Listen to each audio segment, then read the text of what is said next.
Howdy folks, Sauber here. Welcome back to the channel. I've finally gotten around to it, the F-4C Phantom 2 on the live server. Now, as you know, this is in the last patch. I tried to get this out before 1.93 came out, but as you know, because of helicopters and balance and whatnot, I wasn't able to get it out in time. So without further ado, let's get into the Phantom. So the F-4C Phantom 2, it's had a little bit of teething problems when the live server came out, but not anymore. It's actually performing fairly decently. And plus also, like I don't think I mentioned this in a previous video. I'll mention this for the first time. Because the Mach 2 jets produced a new meta for us, we all had to adapt to it. It's like, when we all started, for those of us that have jets, any jets basically, when you switched from props to jets, that was something to get used to. Like, you knew you couldn't dogfight all the time like you could in props, at least not in the same manner.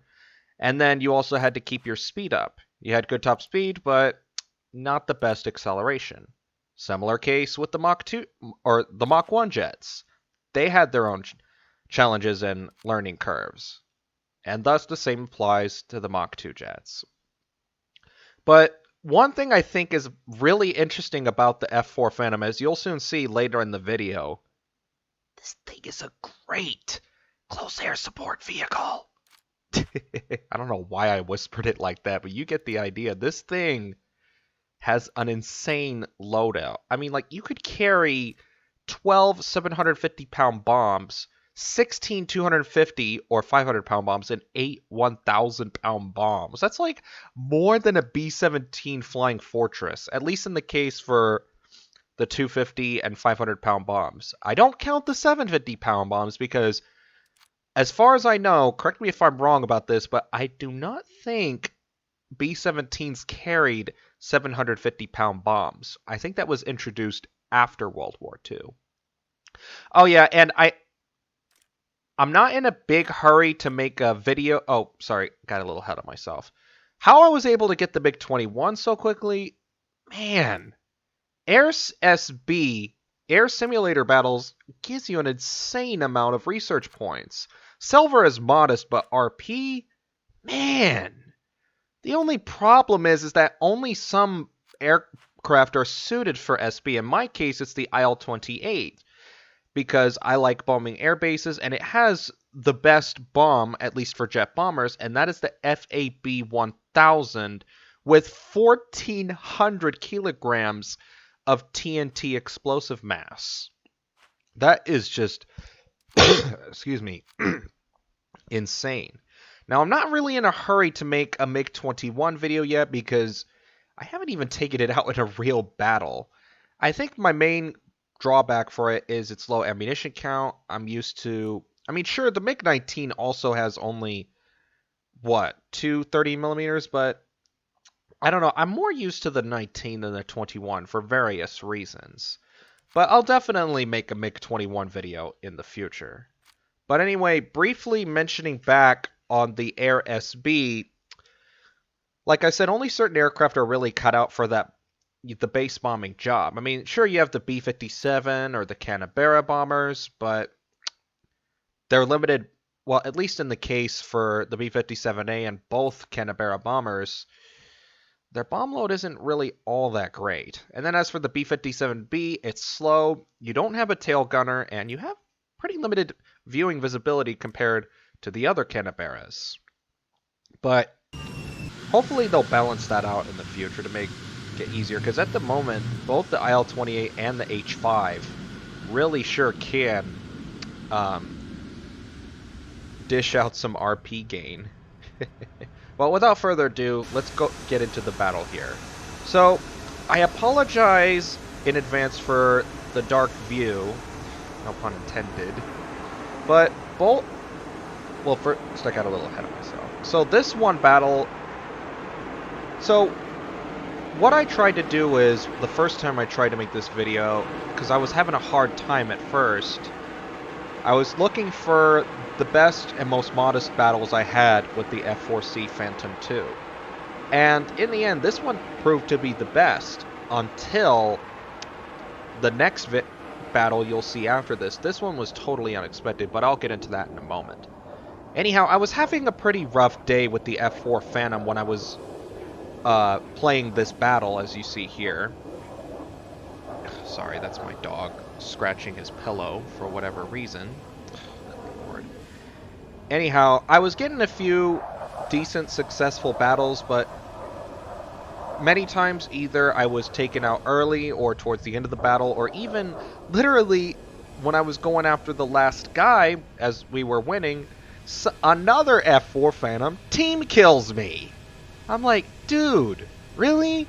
And I mean, sure, it was an accident because it was an air-to-air missile, and he did apologize for it, but I was like, good lord, dude. I mean, come on. But this battle ended up turning out very nice. I have to admit, this was perhaps a 1 in a million battle. 1 in a million, as you'll soon see. But first, let me talk about the current meta, at least at the time of the making of this video, just before 1.93 patch. I haven't even played it yet at the time of the making of this video. But the battles are pretty modest. They're not the best, but they're pretty modest compared to helicopter battles. Okay. Helicopters are okay, because you can respawn multiple times. Well, unlimited times, rather, but if you want to learn more about the issue with helicopters, go check out my previous video with the Mi-24 and EC with missiles galore, and also the video on the Ka-50, because I discussed the issue with helicopters there in more detail. But anyway, back to the jet meta as we speak. So, thankfully, they actually balanced it out, because at first, you could face jets that were like hundreds and hundreds of miles per hour slower than you if you were in, like, the Mach 1 or even Mach 2 jets. Or, I said that backwards. The Mach 2 jets or even the Mach 1 jets. Now, to deviate a little, what you saw there, that's what I was encountering a lot, the stupid spotting system. So, like, you would think you're doing a good job by going around the battle, flanking, side climbing, and the like, and then out of the blue, someone has the same idea as you are and starts chasing you. But thankfully, I was able to get away from this guy. But the next guy, without spoiling too much, I almost didn't get away from that guy, as you'll soon see. Now, with the current, or with the previous BR system, like, for example, you could face the F-86A5 in your MiG-19, or the MiG-15 BIS, or BIS, in your F-4 Phantom. Those were some ridiculous times, but recently War Thunder added the new BR changes, which initially only applied to tanks. Like, they moved the M1A1, T-80U, Leopard 2A5, etc. from 10.0 to 10.3. And then a handful of 9.0 tanks to 8.7. Not a whole lot, but a few. And then people were like, hey Gaijin, if you're gonna do that to tanks, why not aircraft?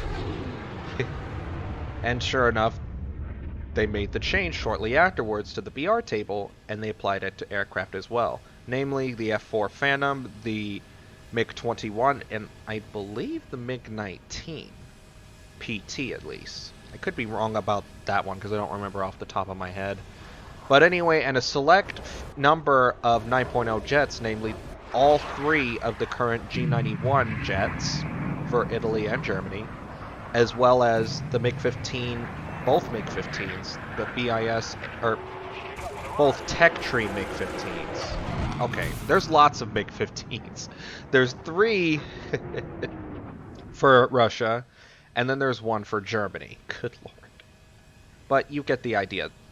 Those were moved from 9.0 to 8.7. I haven't played them yet, but from what I've heard from my friends, 8.7 is doing much better now. It's not perfect, as you know, but it's much better. And there's that cheeky, breaky F-4C that almost got the drop on me. I was so mad. I was like, where did you even come from, you know? Because you know how I feel about the most ridiculous spotting system, and Fly's mentioned his distaste of it in the past, but what I did here, it was like, okay, the first air-to-air missile miss, I was like, I really want to get this guy. And then out of the blue, for it. Set his right engine on fire. So I was like, yeah, nice, get wrecked. Because I don't know, the spotting system can be a little out of whack sometimes. Like, there could be someone you could physically see, but their name tag doesn't show up. Or their name tag will show up when you physically can't even see them. Like, there have been times, like, I've been flying in the clouds, and all of a sudden I see a name tag that's like 4 kilometers away, and I'm like, seriously? How is that even realistic? Because at this point, I couldn't even see the dot. I couldn't even see the dot, but I could see his name tag. I'm like, facepalm. I'm like, okay, how does that even work? I can see him when I shouldn't see him, and then there are times I don't see people when I should. It's just ridiculous. So the next thing I'd like to talk about is, or well, let me first get out of the way that I was going to talk a little bit more about the F4, but the details that pertain to it are going to be a little later in the video, so I will get back to that a little later. But first, the next thing I wanted to talk about was, now War Thunder is going on its 7th year. Can you believe that? 7 years. And what's ironic is that the last time I talked about, you know, War Thunder going on its 6th year... Oh wait, never mind. I thought this was... I thought this was Norway, but then I realized, nope, this is Spain. Nope, Sauber, this is Spain. But it was at a sunset, so, and on the coastal map, so I'll give it that. On the coast, at a sunset. But anyway, War Thunder going on its 7th year, that's just crazy. Like, I still remember I went to one of my friend's house in the winter of 2012, and my first friend, Daniel, he was playing the Ju-87 Stuka. And I was like, what game is this? He's like, oh, it's War Thunder. I was like, wow, that's really cool. How much does it cost? He's like, oh, it's free to play. It's free to play. And then so later, you probably know this story real well. I come home and forget about it later. Then I was like, what was that game called again? And so I look it up, Combat Flight Sim or whatever, and of all things, I download Heroes in the Sky. So I was like, whoops. So needless to say, I didn't play that long because I was like, wait, this is not War Thunder. And so there I was like, hey, Daniel, what was the game called again? He's like, oh, it was War Thunder. So I downloaded it, and I played it ever since. It did take a little bit of a learning curve to learn, obviously, as was any game. But War Thunder really didn't become my principal mainstay game as it is today until, I believe, the summer or fall of 2014. So it took a little while, but once I started playing regularly, it was here to stay. Now granted, especially more recently, it's had its ups and downs, but with its ups, it always gets me back on my feet, so to speak.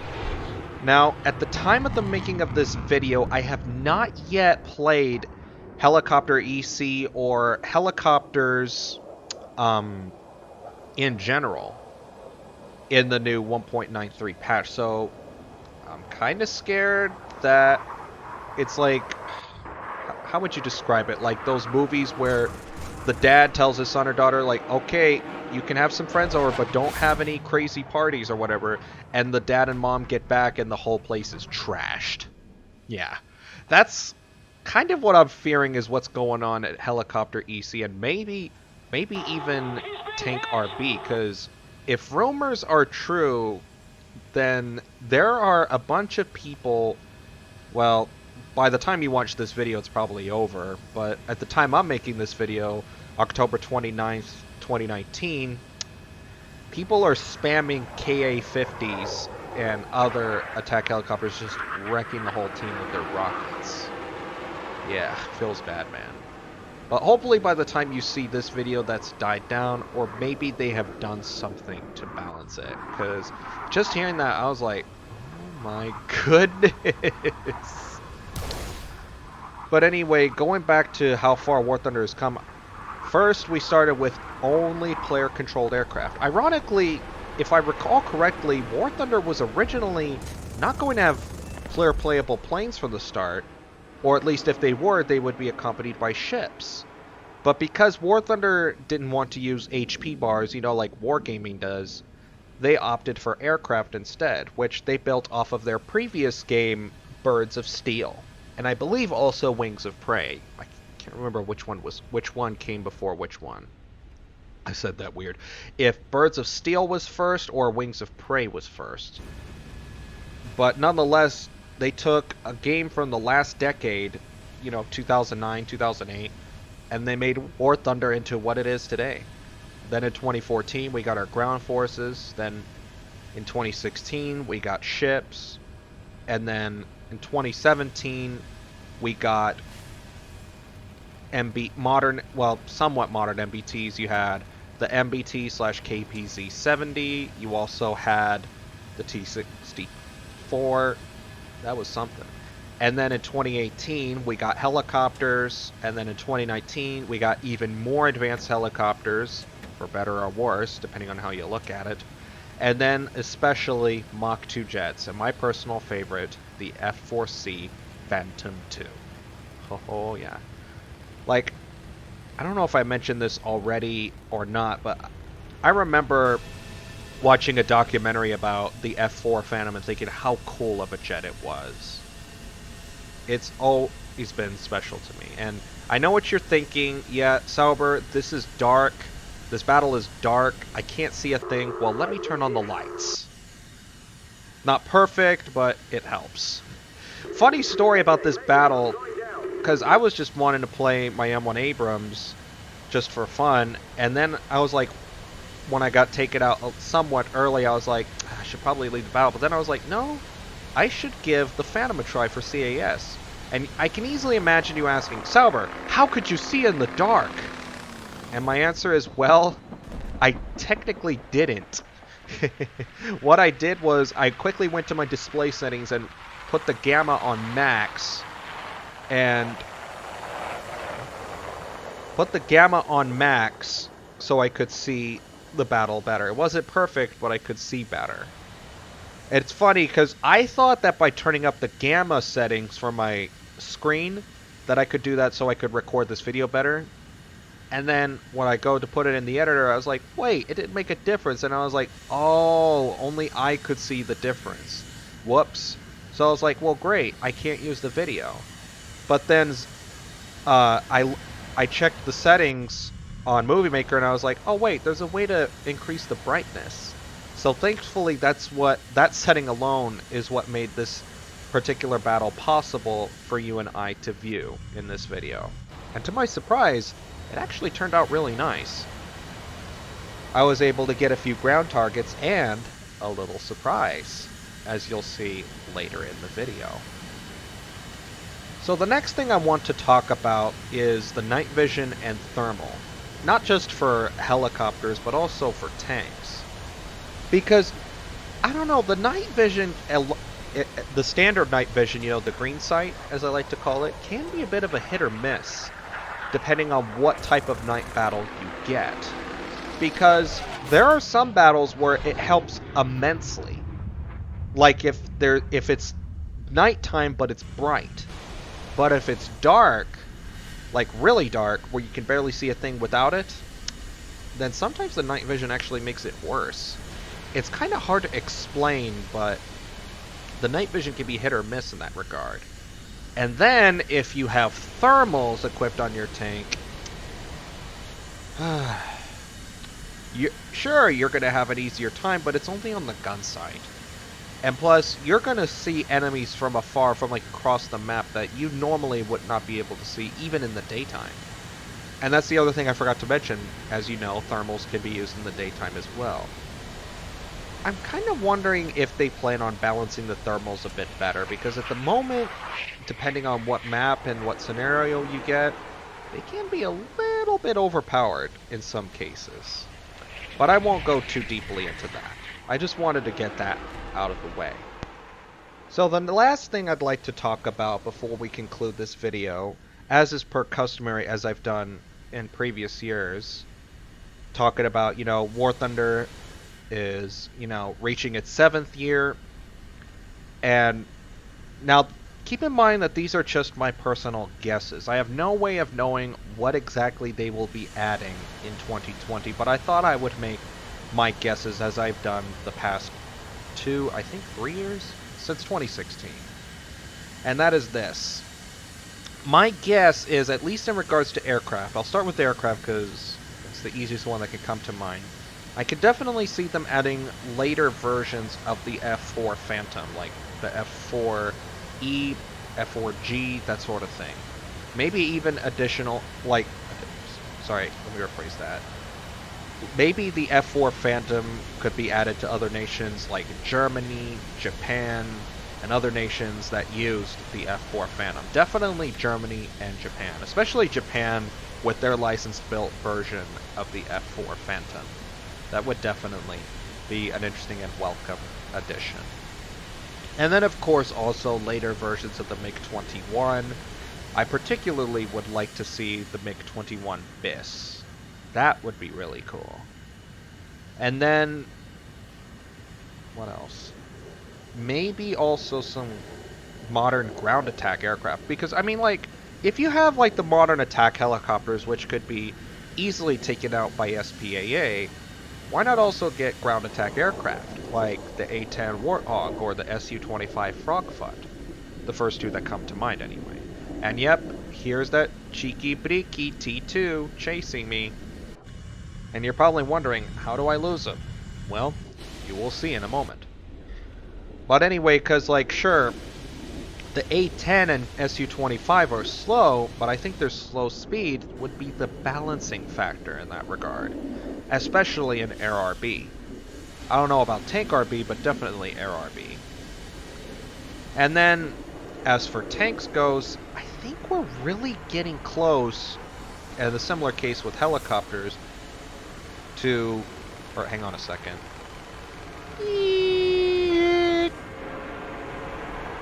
Surprise, comrade! Oh wait, I'm flying the Phantom, not the MiG.